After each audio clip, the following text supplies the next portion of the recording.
Puede indicar con amén cuando lo haya localizado.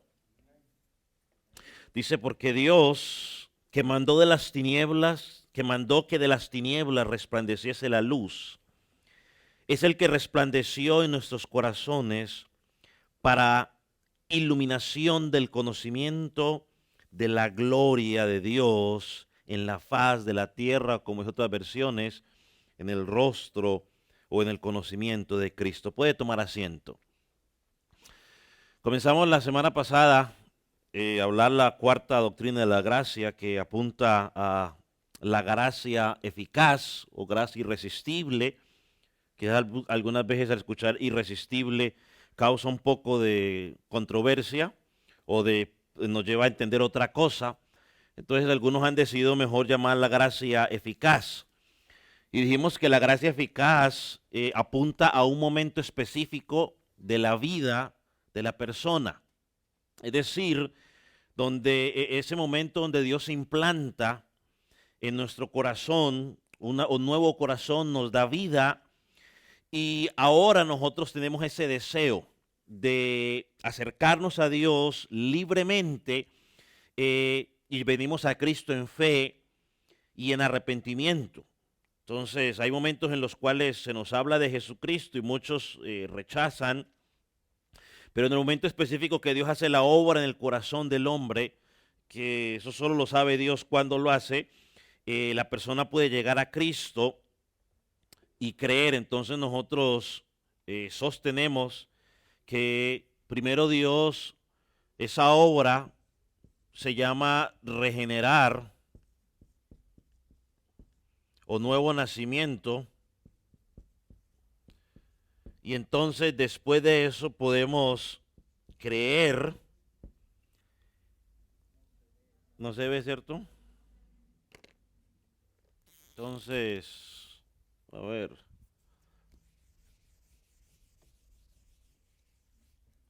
Entonces miramos algunos de los pasajes, ¿no? Primero este se llama regenerar o nuevo nacimiento, ¿no? Preceden el creer o la fe, ¿no? Es el orden que creemos que enseña la escritura. Y miramos algunos pasajes, ¿no? En Juan capítulo 3, donde Jesús habla claramente, pero yo quiero llevarlos a un pasaje que quizás hemos escuchado muchas veces y creo que es fundamental. Vaya conmigo a Hechos capítulo 16, del ejemplo de doña Lidia, Hechos capítulo 16,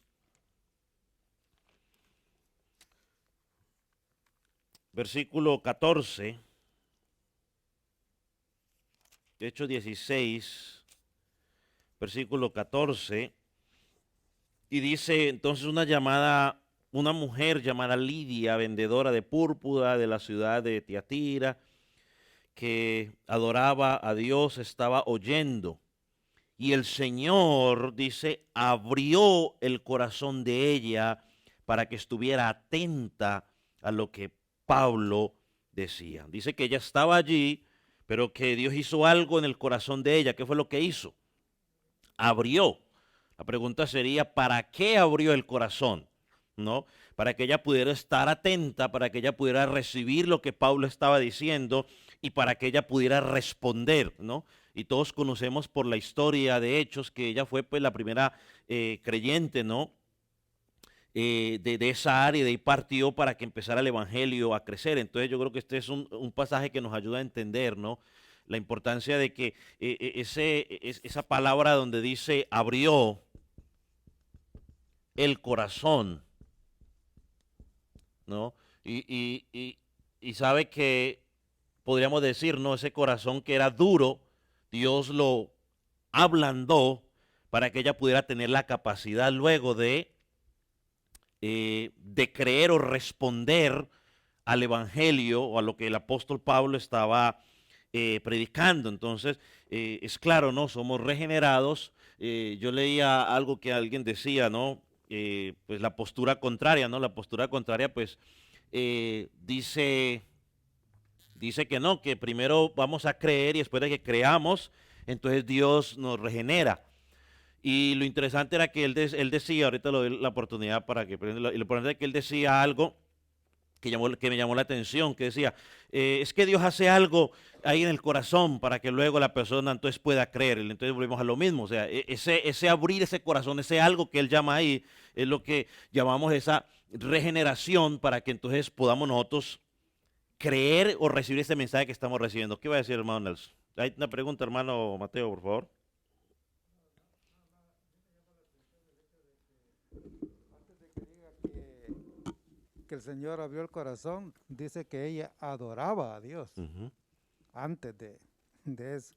Entonces, igual en el pasaje de Cornelio, ujú, dice que Cornelio era un hombre justo, que incluso había, no recuerdo muy bien, pero parece que hasta había dado para que se formase el templo, algo ujú, así. Entonces, son personas que ya tenían, conocían de Dios, posiblemente no eran creyentes porque pues si no, no estuvieran hablando de ellos, ¿no? ujú. Entonces, ¿cómo explicamos eso? Mi pregunta. ¿Cómo así? Pues sí, porque ellos dicen que ya adoraban a Dios. O sea, es lo que dice el pasaje, Ujú. ¿sí? Adoraba a Dios y luego dice que el Señor abrió el corazón, pero ah, ¿se puede de un pasaje sacar una doctrina? No, pero es que no estamos sacando una doctrina de este pasaje. Que estamos usando este pasaje para sostener lo que ya hemos venido diciendo. Okay. O sea, estamos sacando, apoyando este pasaje para decirle que el Señor abrió el corazón para que, dice, y abrió el Señor el corazón de ella para que estuviera atenta a lo que Pablo estaba diciendo. Y yo sé que usted está refiriendo a la primera parte donde dice que ella eh, adoraba al Señor y estaba oyendo, ¿no? Entonces usted está diciendo, ¿por qué al principio dice que estaba orando, adorando al Señor y por qué luego dice que el Señor abrió el corazón? Esa es la pregunta suya. Bueno, ahorita en este momento no le podría dar eh, una respuesta, pero en realidad yo creo que no pone en duda esto, a que el hecho de que ella quizás estaba, no sé, no le podría dar una respuesta clara en este momento sobre por qué dice primero que estaba adorando y por qué luego dice que el Señor abrió el corazón de ella. O sea, sería interesante, digamos, analizar, digamos, bien esa parte, pero creo que en ningún momento pone en duda el resto de la doctrina porque la hemos venido sosteniendo no solo con este pasaje, sino con muchos otros pasajes de la Escritura, con Juan capítulo 3, ¿no? Lo vimos variamente donde Jesús dijo, es necesario nacer de nuevo para poder ver el reino de Dios. Y unos pasajes que ya hemos tocado, que a esos los iba a llevar en Juan capítulo 3, Juan capítulo 6, versículo 37 y versículo 40, que ya lo hemos tocado bastantes veces, todo lo que el Padre me da vendrá a mí. Y el que a mí viene, no lo echo fuera, ¿no? Y dice, todo el que el Padre me da, viene a mí. O sea que el que va a llegar a Jesucristo llega porque el Padre, ¿qué? Lo trae. Y versículo 44 dice, ninguno puede venir a mí si el Padre que me envió no lo trajere y yo lo resucitaré en el día postrero. Entonces, son pasajes que hablan claramente, ¿no? Que nos llevan a sostener de que primero hay regeneración o nuevo nacimiento antes de que la gente pueda creer o tener fe en Jesucristo. O sea, no es al revés. Y vamos a mirar otros pasajes más. Por ejemplo, vamos a Efesios capítulo 2, que es un pasaje que quizás hemos eh, leído y estudiado muchas veces.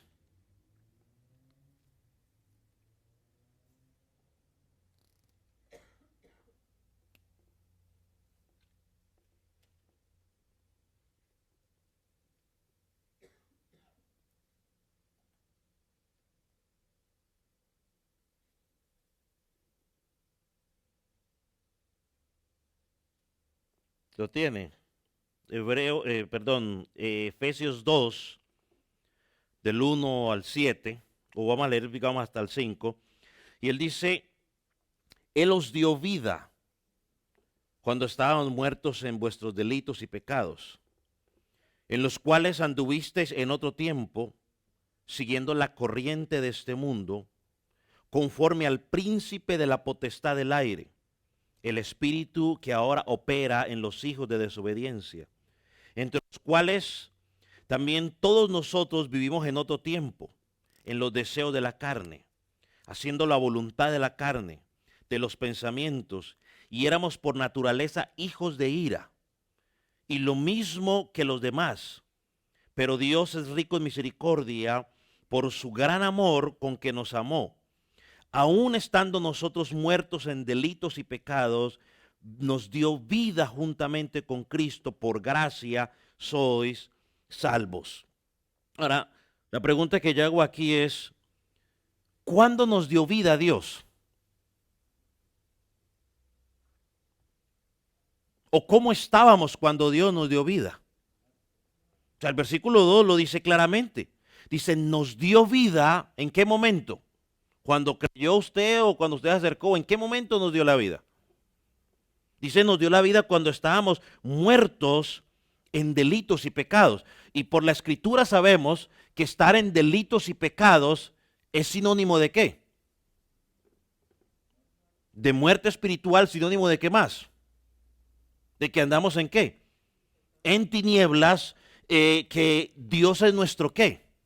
Enemigo, que no queremos nada con Dios. Y el versículo 2 dice, en los cuales anduviste en otro tiempo, siguiendo la corriente de este mundo, conforme a la potestad del aire, del espíritu que ahora opera en los hijos de desobediencia. O sea, Pablo dice, el que operaba, el que ahorita los hijos de desobediencia operan o viven en donde ustedes vivían antes, entre los cuales todos vosotros vivíamos en otro tiempo, en los deseos de la carne, haciendo la voluntad de la carne, de los pensamientos.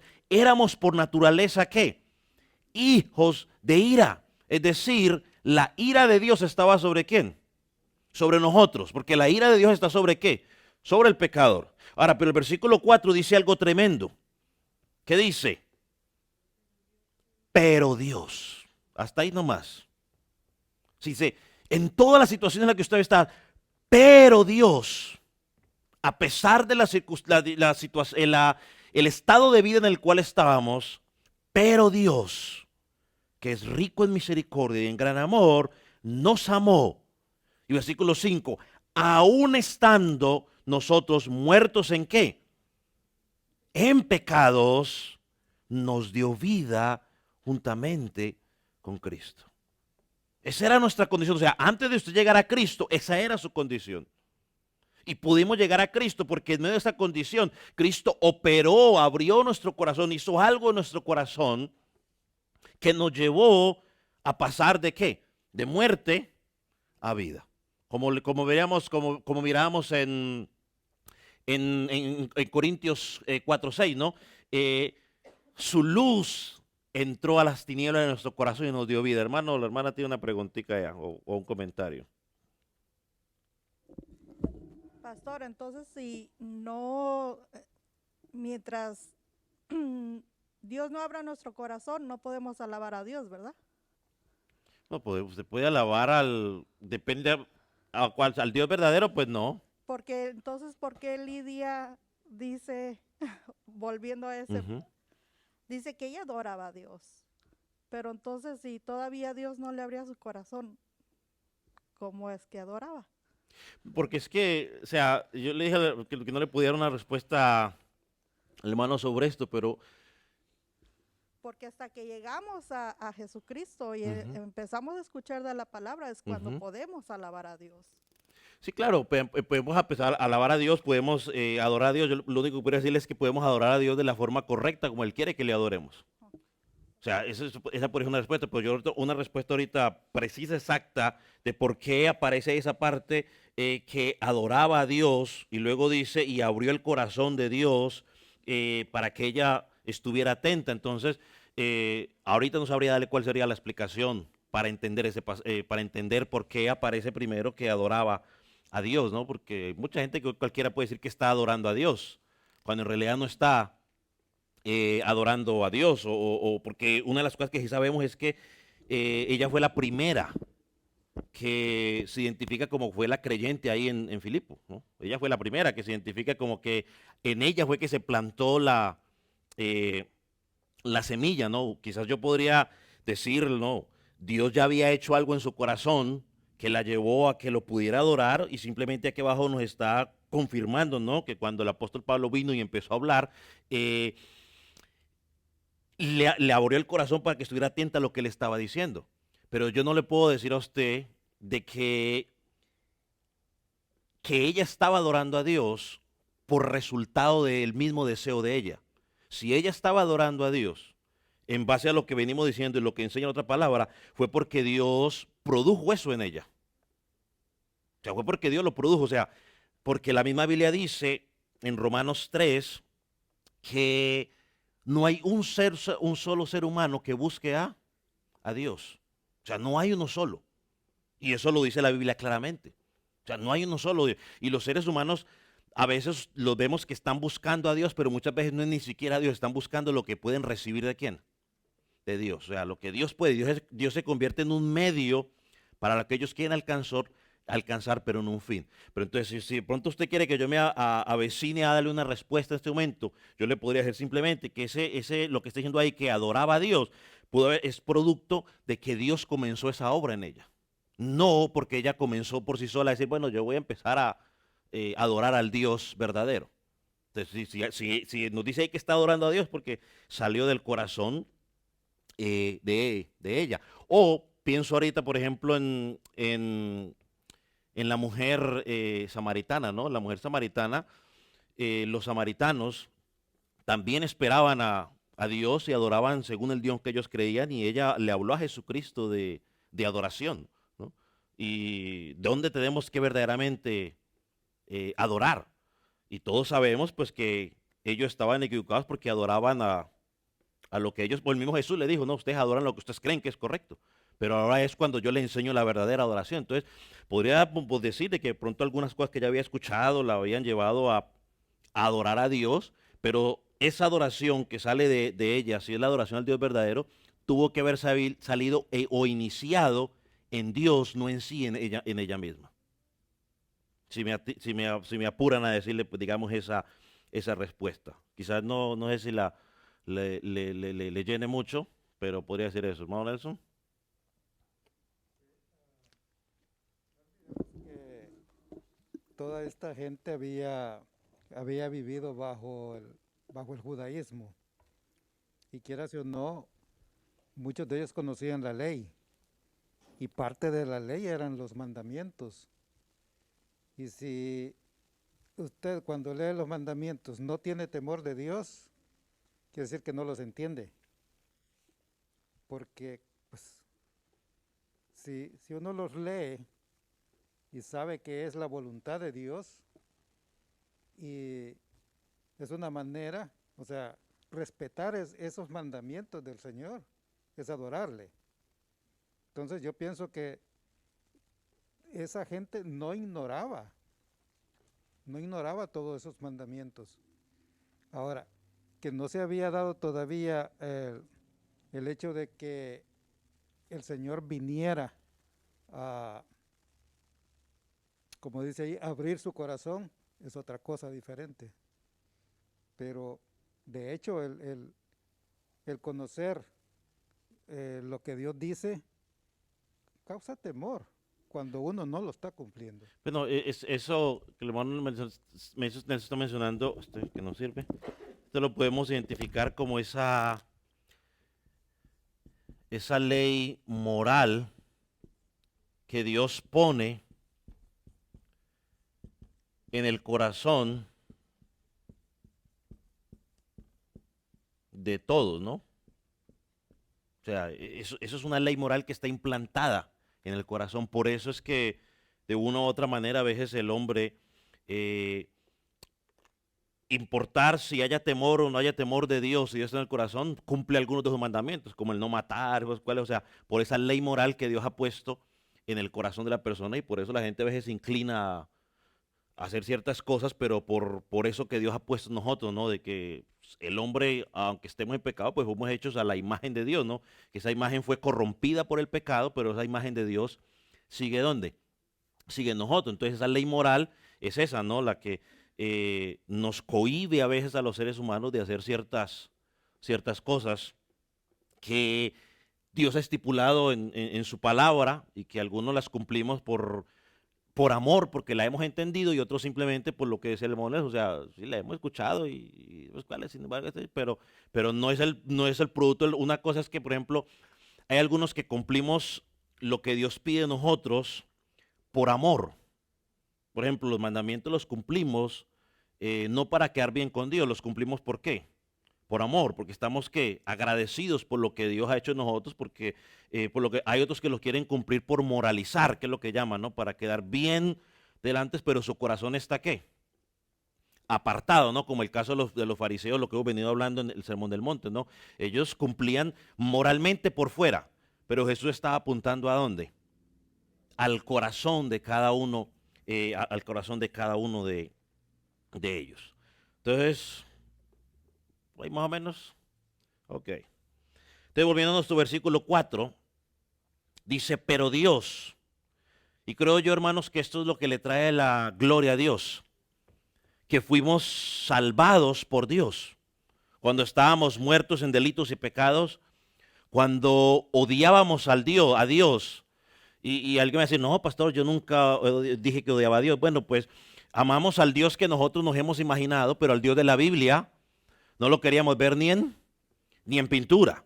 O sea, cuando éramos enemigos de Dios, o sea, no queríamos nada con Dios, cuando no queríamos salvación. Y a pesar de todo eso, pero Dios vino por su Espíritu.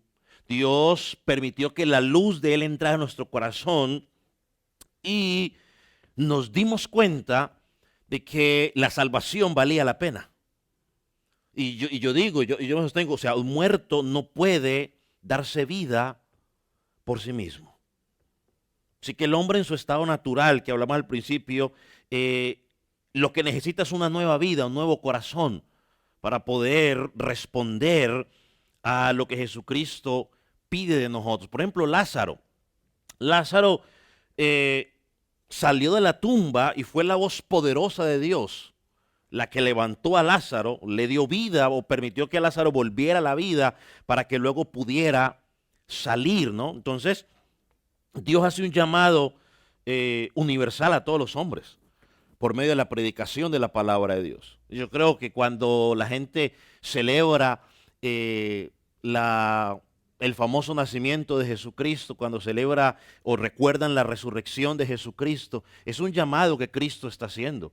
Cuando la gente ve la naturaleza, es un llamado que Dios está haciendo del Evangelio, ¿no? De que hay un Dios que da vida, que un día vamos a tener que responder para darle cuentas a Dios.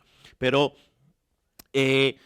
Dios obra de una manera eficaz en los corazones, abriendo los ojos para que el hombre se dé cuenta de esa verdad y el hombre pueda responder a ello. Entonces, sin la obra del Espíritu Santo es imposible que un pecador se vuelva a Dios. O sea, es imposible sin la obra de Dios, porque si el hombre por sí solo pudiera hacer eso, entonces Dios no hubiera tenido que hacer todo lo que tuvo que hacer. ¿Qué pasó? Quería leer lo que comentaron aquí. Oh, ¿una pregunta o qué? Es un comentario. Oh, El hermano Tony comenta que en Hechos 16:14 adoraba a Dios al igual que Cornelio y ella creía en el Dios de Israel, pero no se habían convertido en prosélitos por completo, y lo sacó del comentario bíblico de John MacArthur. Dice. ok. Ahí está. O sea, adoraban a Dios, pero no se habían convertido por completo. Entonces Dios abrió el corazón de ellos para que pudieran ¿qué? Venir a convertirse. Para que llegaran a convertirse. Gracias. Y el hermano Simón escribió Espérame. El hermano Simón escribió que muchas veces estamos en la iglesia cantando, alabando, adorando a Dios, y cuando el pastor predica la palabra, termina, nos vamos y no entendimos nada. Y a veces sí entendemos algo de la palabra. ¿Por qué? Porque Dios a veces no abre nuestro corazón para entender la predicación y otras veces sí lo hace. ¿O está preguntando? No, no es como ¿O es un comentario? Ok.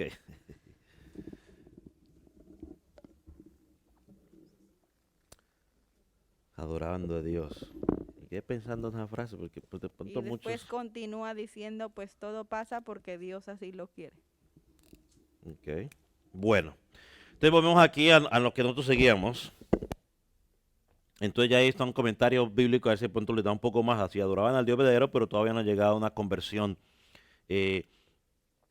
total, ¿no? Eso nos puede llegar a una cosa que es, vuelve lo que hemos dicho muchas veces, no todo el que estaba en la iglesia cantando, diciendo que está adorando a Dios, ha nacido de nuevo o se ha convertido, no todo, ¿no? Y esa es una lucha que a veces uno tiene con los de afuera porque dicen, pero es que va a la iglesia. Sí, pero ir a la iglesia no lo hace a usted salvo o creyente. O sea, en la iglesia hay muchos que no son. Entonces aquí vemos una pregunta que yo quería hacer, que quizás algunos están preguntando, ¿no? Si hablamos de la gracia eficaz, que entonces es Dios el que toca el corazón, la pregunta que obligada será, ¿será que Dios nos obliga entonces? ¿Será que Dios violenta la palabra que a muchos nos gusta? ¿Será que Dios violenta nuestro libre albedrío? ¿Será que Dios lo agarra a usted a la fuerza, aunque usted no quiere ir, pero Dios lo agarra y dice, no, pues que lo quiero llevar porque lo quiero llevar? La respuesta, hermano, es un rotundo no. Podría hacerlo porque Dios dice a la hermana, pero la respuesta es no. Hermano, si Dios tuviera que pedirle permiso a usted y a mí para orar en nuestro corazón, ¿sabe dónde estaríamos nosotros ahorita? En el infierno.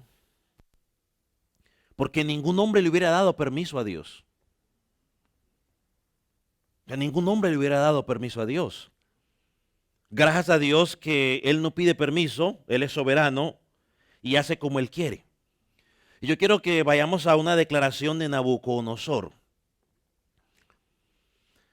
Algo que quizás nosotros no hemos entendido y que Nabucodonosor, y lo digo con respeto, sin molestar a nadie, la teología de Nabucodonosor o su entendimiento de la soberanía de Dios es mucho mejor que muchos de nosotros que hoy tenemos la Biblia completa.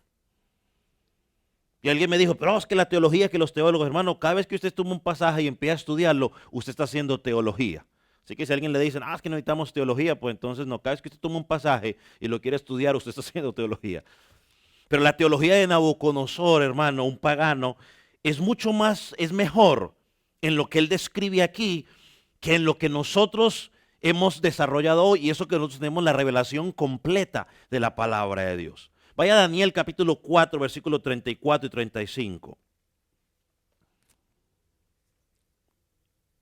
Daniel capítulo 4, versículos 34 y 35. Yo la vez pasada leí el 35, pero hoy quiero leerlo desde el 34 para que agarremos el contexto. Dice, mas al fin de los tiempos, alcé mis ojos al cielo, la razón me fue devuelta, bendije al Dios Altísimo, le alabé y glorifiqué al que vive por siempre, cuyo nombre es sempiterno, o sea, su nombre es perpetuo, es eterno, y su reino, y su reino por todas las edades. Dice, todos los habitantes de la tierra son considerados como nada. Él hace según su voluntad en el ejército de los cielos, en los habitantes de la tierra, y no hay quien detenga su mano y le diga, ¿qué haces? Esa es la declaración. Cualquiera podría decir que era la declaración del profeta Daniel. Pero no era la declaración del profeta Daniel. Fue la declaración de un pagano, de un rey pagano, que en su momento, ¿qué hizo? ¿Qué hizo este hombre en su momento? ¿Cómo, hermano Jeremías? Sí, pero antes. Eso, él se creía el mero mero. ¿Y Dios qué hizo con él? Lo puso en su lugar. Dios lo convirtió en una bestia. ¿No? Y en ese momento es cuando dice, oh, yo ahora reconocí que Él hace como Él quiere. Hermano, nadie detiene la mano de Dios. Pero al mismo tiempo, Él no violenta tu libre albedrío, tu libre decisión. Él no te agarra las fuerzas y te dice, ahora tienes que creer porque tienes que creer. No, no, no, no, no, Él no hace eso. Porque entonces algunos van a pensar, bueno, entonces ¿qué Dios me obligó? No, o levante la mano aquí el que Dios lo obligó. Pero, si él pero Él lo trajo, ¿no? O sea, ya lo vamos a explicar. Hermano, lo digo claramente y espero que usted lo entienda. Dios no violenta nuestro libre albedrío para salvarte. Él lo que hace es libertarte de la esclavitud del pecado para que libremente puedas venir a Cristo. Eso es lo que Él hace. Él te quita la venda de los ojos que te impide ver la grandeza de Dios para que ahora libremente tú puedas decir, yo necesito a Cristo. ¿Por qué? Porque es que el hombre pecador, como describe Efesios 2, no escoge a Dios. ¿Por qué no escoge a Dios? Porque la Biblia dice que es esclavo ¿de qué? Del pecado, es decir, que el hombre sin Cristo vive bajo la voluntad del pecado. Entonces, Él nos liberta de la esclavitud del pecado para que podamos ver nuestra verdadera condición, para que podamos ver la santidad de Dios y entonces regresemos a Cristo. Entonces, Cristo no te arrastra en sí, que te lleva a las fuerzas, tú llorando y Él te lleva al cielo. No, Él simplemente lo que hace es que abre tus ojos, abre tu entendimiento, volviendo al caso de Lidia, ¿no? Abre su corazón, abre su entendimiento para que tú puedas ver la hermosura de Dios. Y entonces allí es cuando tú dices, yo necesito a Dios. Dios te da un nuevo corazón, Ezequiel dice, yo cambiaré un corazón de piedra por un corazón nuevo para que libremente tú puedas abrazar las enseñanzas de Cristo y decir, yo necesito a Cristo. Mire, tristemente la teología de muchos hoy, y digamos nos incluimos, yo me incluyo ahí porque en algún momento lo participé, es tan pobre al estudiar la Biblia que cuando pensamos en que somos libres, la gente piensa si soy libre y soy libre para cantar, para saltar, para gritar. De hecho ahí está una canción, aquí la cantábamos mucho. Y no podemos decir que no porque la cantábamos mucho. Ah, qué bonita, sí, libre, ¿no? Cuando pienso en lo mucho que hizo por mí, me liberó, puedo cantar, puedo saltar, puedo gritar. O sea, y hoy digo yo, no puedo creer, o sea, qué teología tan pobre. Porque es que cuando uno piensa en que Dios me libertó, no es para expresar mis emociones, no es para brincar, no es para correr. Cuando la Biblia dice que Cristo me libertó, es para que yo pueda creer en Él. Es para que yo pueda hacer lo que antes no podía hacer por Dios. Es para que ahora yo pueda obedecer lo que antes no podía obedecer. Es para que yo ahora pueda amar lo que antes no amaba. Es para ya no dejarme, antes el pecado me arrastraba, yo era esclavo del pecado, ahora soy libre de ese pecado. Entonces cuando hablamos de que Él nos hizo libre, es que somos libres para llegar a Él. Nadie nos obliga. A mí nadie me puso una pistola en la cabeza y decirle ahorita ven a Cristo. No, yo entendí. Cuando entendí eso, yo dije, uy, yo necesito a Cristo. Cuando entendí eso, es como el hijo pródigo que mucho lo recordamos, ¿no? Hablamos mucho de eso. O sea, él cayó en ese momento donde dijo, wow, o sea, ¿cuál es la condición en la que yo estoy?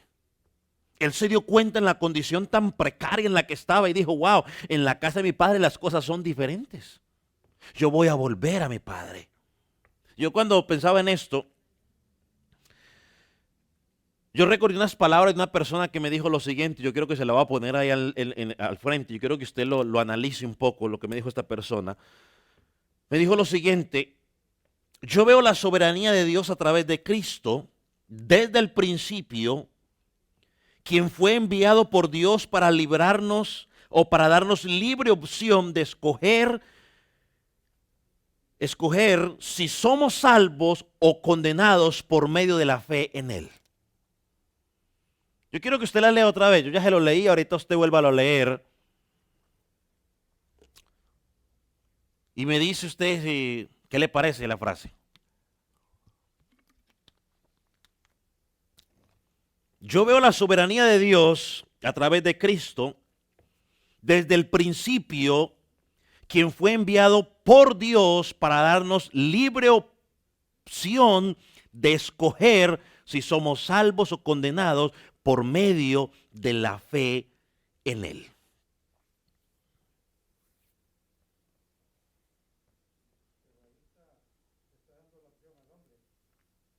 Ok.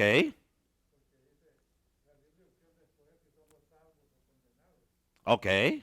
¿Qué más? ¿Qué dicen los demás? El hermano dice, por los que nos están escuchando, que ahí le está dando la libre opción al hombre para que escoja si es salvo o no es salvo. ¿Qué más? ¿Algo más le viene a la mente?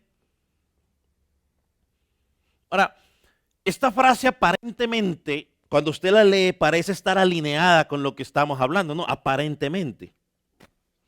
Pero si la miramos detenidamente, nos damos cuenta que hay un problema. Y yo lo que le contesté a esta persona, le dije, mire, esta respuesta me parece demasiado antropocéntrica. Volviendo a lo que dijo el hermano Nelson. O sea, tu respuesta está centrada en el hombre. Es como si yo le dijera a un niño, ¿no? Y ponga a un niño y le ponga un plato de comida saludable y le ponga un plato de hamburguesas o comida chatarra. ¿Cuál cree usted que va a elegir el niño? La chatarra. Si agarro un drogadicto y le digo, mira, aquí tengo comida y aquí tengo marihuana, heroína y todas esas cuestiones, ¿cuál cree usted que él va a escoger? Y entonces el problema es, yo la puse, mire, póngame la otra frase, que yo la otra frase luego la corté. Yo veo la soberanía de Dios desde el principio, quien fue enviado por Dios para darnos libre opción de escoger si somos salvos. Bueno, ya habría que quitarle esa cuestión. Ya ahí sonaría un poquitico mejor, pero me da la libertad para escoger si quiero ser salvo y si me quiero condenar por medio de la fe. Hermano, hay un problema gigante. Hermano, cuando Cristo, primero porque está centrado en quién, en el hombre. Y ese es uno de los grandes problemas, yo le he repetido durante todo este estudio, ese es uno de los grandes problemas que tenemos los seres humanos. Los seres humanos queremos tener nuestro granito de arena que yo aporté. Y le puse el ejemplo de cuando nacen los bebés. Usted nace un bebé, ahorita cuando yo vi la foto del hijo del hermano Dante y Daniela, empezamos a ver, ¿a quién se parece? ¿A quién se parece? O sea, uno empieza, o sea, tenemos esa tendencia. ¿A quién tiene más? Y estas doctrinas, la doctrina de la gracia, el centro es Dios, donde el que se va a llevar la honra en todo momento es Dios. Hermano, cuando Cristo liberta del pecado a una persona, cuando Cristo nos quita la venda de los ojos o la luz de Cristo penetra en nuestro corazón, como dice Corintios 4:6, nos quita lo que nos impedía ver la verdad. Cuando eso pasa, la única opción voluntaria que tengo yo es correr ¿a quién? A Cristo. Nunca voy a escoger no creer, ni seguir, ni menos seguir en la condición en la que en la condición actual. Cuando Cristo me liberta, cuando Cristo me permite ver, porque antes de que usted esté en Cristo, usted ve a Dios como una religión, como una imposición, como una locura. Pero cuando Cristo le abre los ojos, usted ya no ve a Cristo como una locura, usted ya ve a Cristo como el que da vida, como el que restaura. Usted se ve que usted es pecador y usted dice, yo necesito ir a la única esperanza que yo tengo, que es ¿quién? Cristo. No hay otro lugar y usted va libremente.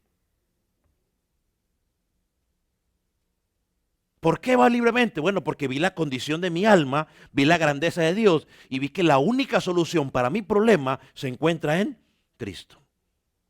¿Qué, señora?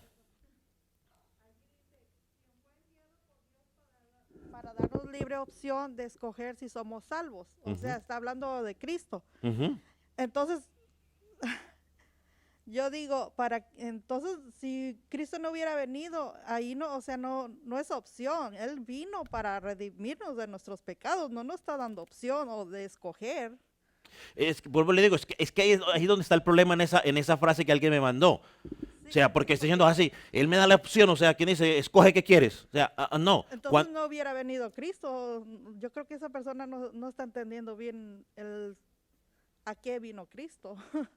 Claro, es que cuando Cristo vino a morir para traer salvación.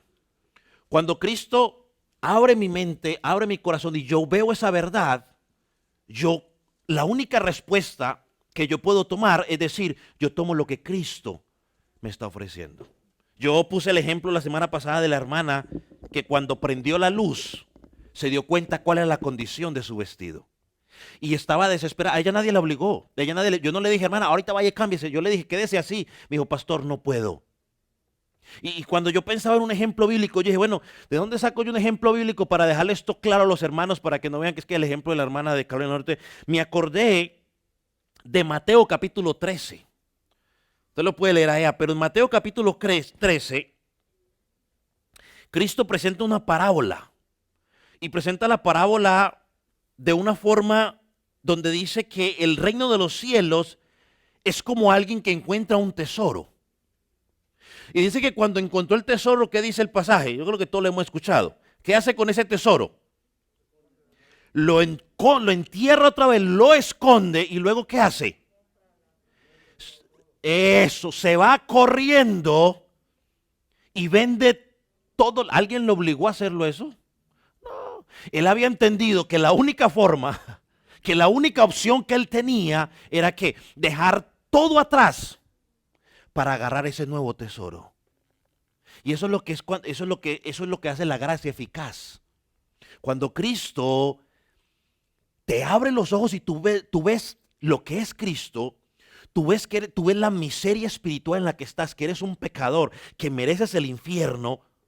Lo único que puedes decir es salir corriendo a decirle, Cristo, yo no puedo por mí mismo. Porque la ley decía, o aún Santiago dice, que había que cumplir la ley a la cabalidad. No es cuestión de que el 5%, era el 100%. Cuando usted ve que usted no puede cumplir nada de eso, usted va al único que puede hacer eso por usted. ¿Quién es? Cristo. ¿Va obligado? No. Va libre, pero porque usted entendió que esa es su única opción. Eso es lo que Cristo produce en una persona cuando la regenera por el poder de su Espíritu Santo. Y eso es gracia eficaz. Y si usted está en Cristo, eso fue lo que a usted le pasó. Si usted no ha estado en Cristo todavía, eso a usted no le ha pasado. ¿Sabe? Yo un día yo no sé, una de las hijas mías hizo una pregunta sobre el infierno y empezamos a compartir eso allá. Y en la noche cuando yo fui a orar por mi hijo, estaba llorando. Y entonces estaba llorando y yo le dije, ¿por qué estás llorando? Le dije yo. Y empezó a decirme, papi, es que yo no quiero irme al infierno. Y entonces yo tuve una conversación con él sobre el asunto. O sea, yo espero de que Dios haya hecho la obra en él. O sea, pero él estaba, no sé si de pronto quizás se asustó humanamente por lo que escuchó o la obra de Dios trabajando en su vida. No sé cuál de las dos. Pero por lo menos pude conversar con él sobre esa situación, hermano. Cuando usted ve la claridad del castigo eterno, la claridad de que usted está ofendiendo a Dios, ¿no? El hijo pródigo dijo, he ofendido a Dios, he pecado contra Dios. Hermano, la única opción que usted tiene es ir a Cristo. No es cuento de que ahora Dios vino y entonces me puso a escoger a mí. A ver, ¿qué quieres? ¿Que te salve o que usted al infierno? No, es como, vuelvo y le digo, es como poner a un niño a que escoja entre comida saludable y comida chatarra. Más claro, no se puede. Vaya, otro aspecto, porque algunos me van a decir, no, sí, que es que Dios nos fuerza. Pues vamos a ver lo que dice el Salmo 110, versículo 3. Porque el Salmo 10 es un salmo totalmente mesiánico. El Salmo 110, perdón. 110, versículo 3. Bonito salmo. Pero mire lo que dice. Tu pueblo se te ofrecerá como voluntariamente en el día de tu poder. Tu pueblo se te ofrecerá voluntariamente. Hermano, nadie sirve a Dios obligado. Nadie llega a Cristo obligado. Yo por eso siempre le digo a las personas, cuando usted le predica a las personas de Cristo, no los obligue. A veces queremos obligarlos, o sea, no lo obligue. O sea, mire, cuando Dios opera en el corazón, usted no necesita forzar a nadie, porque el trabajo ya lo hizo Cristo. Cristo hizo lo más difícil, que es convencer ese corazón. La gente va a llegar voluntariamente. Entonces, que cuando un pecador se convierte a Cristo, tiene que ser resultado de la obra de Dios en su vida. No puede ser resultado del hombre. ¿Por qué? Porque la condición del hombre, ya le hemos dicho, está cansancio, está muerto totalmente. Ahora, con esto yo quiero aclarar algo, porque yo necesito dejarlo bien claro y que usted lo tengan claro. Con esto yo no estoy diciendo de que no hay que creer. Yo no estoy diciendo ni lo quiero enseñar. Yo no quiero que luego empecemos a buscar versículos bíblicos donde dice, mire, que ahí dice que creyeron, que hay que creer, que Dios pide que crean, que Dios pide que se arrepientan. Hermano, todos esos versículos, no necesidad de buscarlos. Yo no tengo duda de eso. La Biblia llama al hombre a que el hombre tiene que creer. Y lo digo para que esto lo aprenda, por si escucha lo contrario, por si alguien le pregunta y usted lo pueda sacar de dudas. Yo no estoy negando que el hombre tiene que creer. Tampoco no estoy negando ni lo estoy enseñando, porque eso no tiene base bíblica. Y mi anhelo cada día es ser bíblico y enseñarle a usted que seamos bíblicos. Ahora, sí tenemos que creer. Claro que sí. El hombre tiene que creer, pero lo que le estoy enseñando es que ese creer es el resultado o el efecto de algo que Dios hizo primero en mí, en mi corazón. No es producto del hombre. Eso sí es lo que estoy enseñando. El creer es producto de Dios, no es producto del hombre. Hoy encontré una frase que me pareció muy interesante.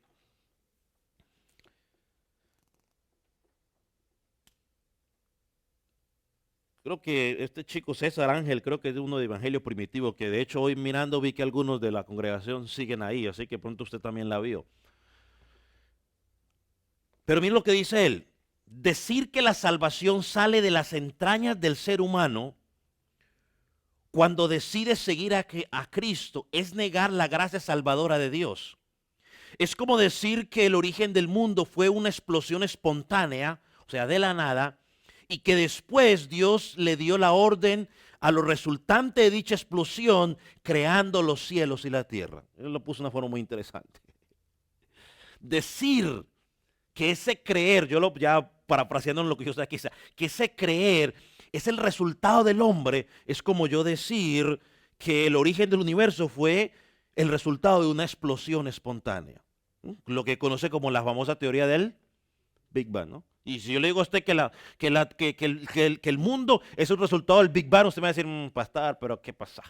Bueno, le estoy diciendo lo mismo. Decir que el hombre en sí solo produce fe para creer en Dios, pues es como poner ese ejemplo. Entonces, alguien me dirá, pastor, yo toda la vida he creído que las personas se condenan por no creer.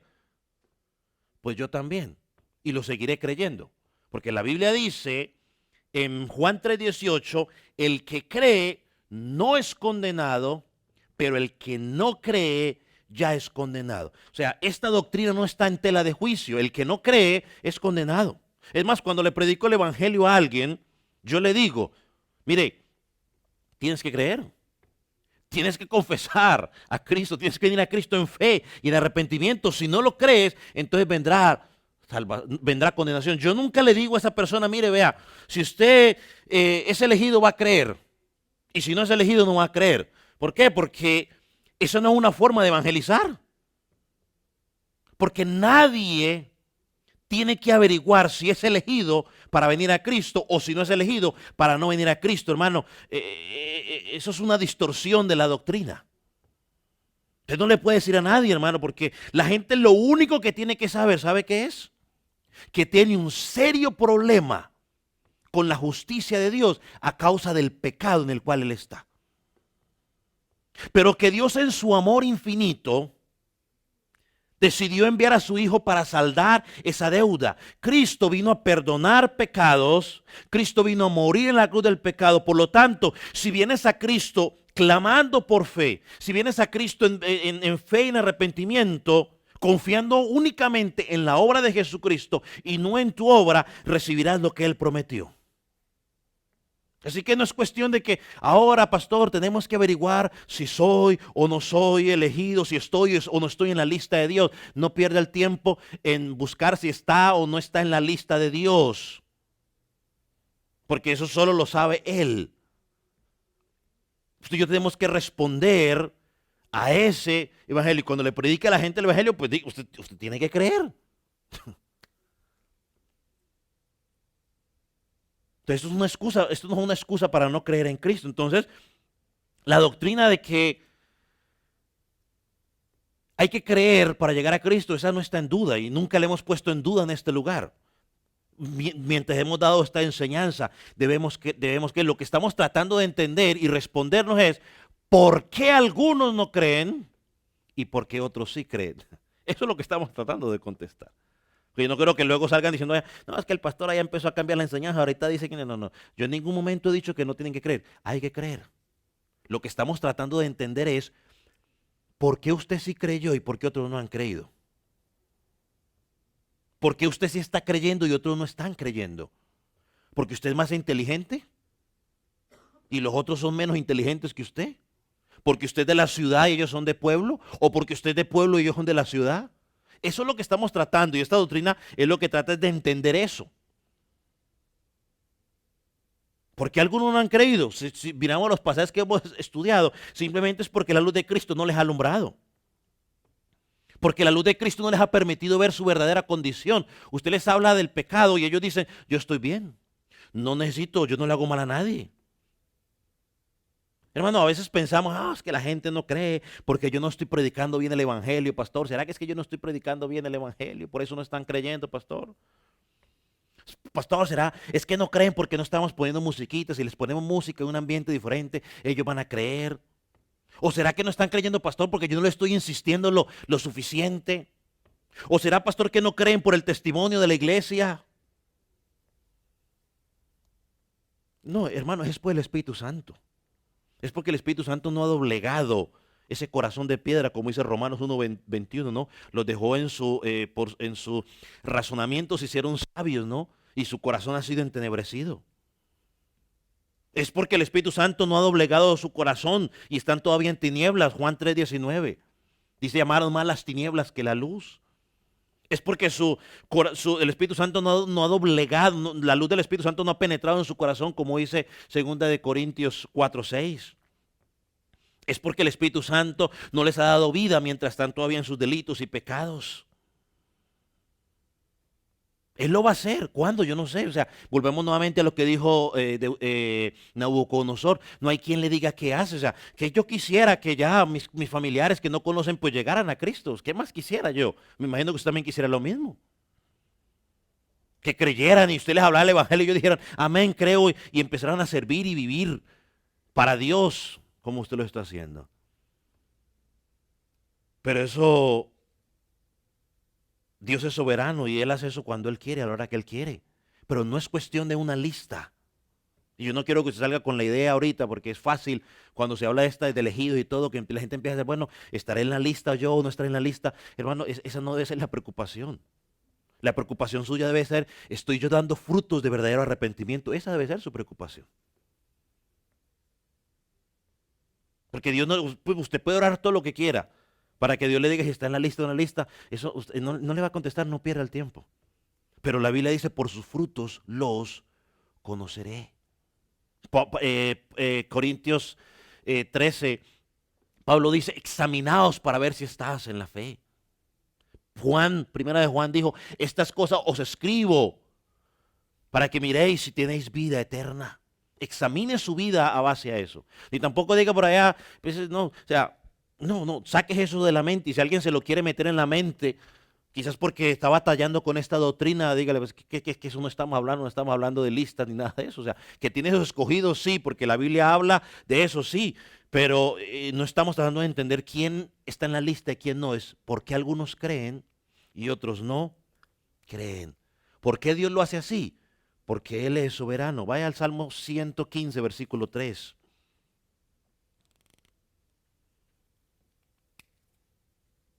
Salmo 105, versículo 3, yo lo voy a leer de la Biblia de las Américas. 115, perdón. Salmo 105 es la otra cosa. 115 habla de la palabra, ¿no? Dice, nuestro Dios está en los cielos. Él hace lo que le place. Salió hasta casi en verso. Bueno, de hecho los salmos son poemas, ¿no? Los libros, entra entre los libros poéticos según los estudiosos. El Señor está en los cielos, Él hace lo que le place. Hermano, nada de lo que Dios ha querido hacer no ha podido ser hecho. Nada. Y vuelvo lo digo, y todo lo que pasa es porque Dios en su misericordia lo permite. Si usted tiene duda de eso, aún lo que Satanás hace está bajo el control de Dios. Y Job es un buen ejemplo de ello. Que Job no entendió lo que estaba pasando. Hoy nosotros que vemos la escritura entendemos, ¿no? Pero hasta Dios permitió, o sea que no hay nada de lo que esté pasando en su vida, le guste o no le guste, que esté fuera del control de Dios y que Dios no lo haya permitido. Pero si algo que se está pasando en este momento no le gusta, le desagrada, vaya, lea las palabras que José le dijo a sus hermanos cuando se encontró con ellos luego de que lo vendieron y lo humillaron y lo hicieron pasar por muerto. Vaya, lea esas palabras. Ustedes pensaron mal para mí, pero Dios lo tornó en bienestar. Entonces, hermano, esta es la gracia eficaz o la gracia irresistible. Cuando Dios ordena que las tinieblas en tu corazón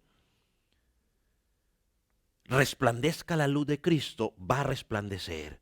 Ahora puedes ver tu pecado, ahora puedes ver la santidad de Dios, ahora puedes ver lo que antes no podías ver y ahora dices, yo necesito venir a Cristo. Hermanos, si Dios no hubiera doblegado la resistencia en tu corazón, en mi corazón, créeme que hoy seguiríamos camino al infierno. Y cuando Dios doblega esa, en un momento en particular, cuando Dios doblega eso, el hombre voluntariamente viene a Cristo. Vaya al último pasaje, creo yo, sí, el último pasaje, Isaías 46, versículos 9 y 10.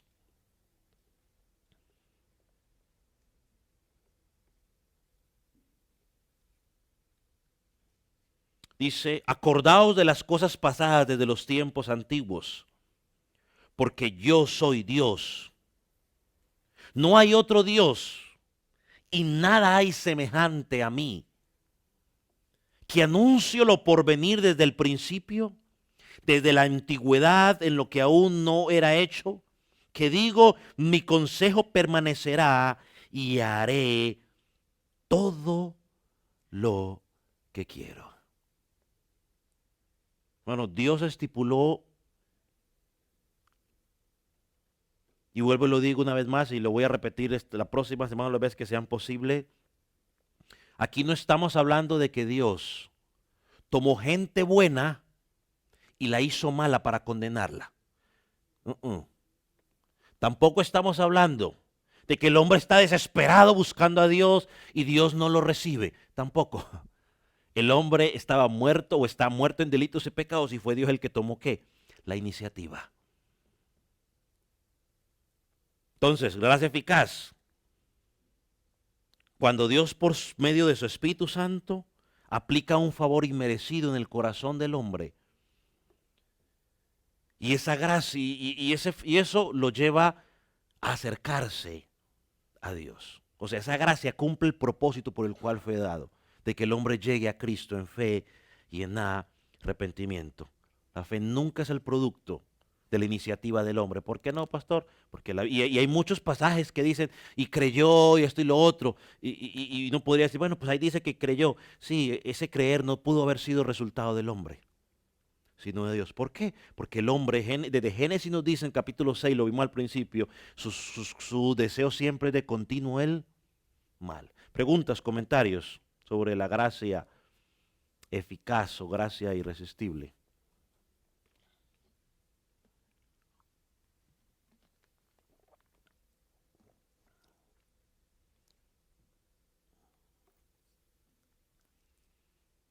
Ok, vamos entonces a orar. ¿Alguno tiene alguna otra pregunta ya? Los chicos de las redes, ¿no preguntas? Ok. Si usted tiene alguna pregunta y quizás es de los que pues no se siente cómodo preguntando delante de todos los demás hermanos, pues luego me pregunta a mí solito. Entonces ya, pero no quiero que se vaya con la duda y no, si tiene alguna duda y no quiere preguntar delante de los demás porque pues no le gusta hablar mucho en público, pues entonces luego se acerca conmigo y me pregunta y trataremos de darle la respuesta a su pregunta o aclarar. Ponga sobre sus pies, vamos a orar.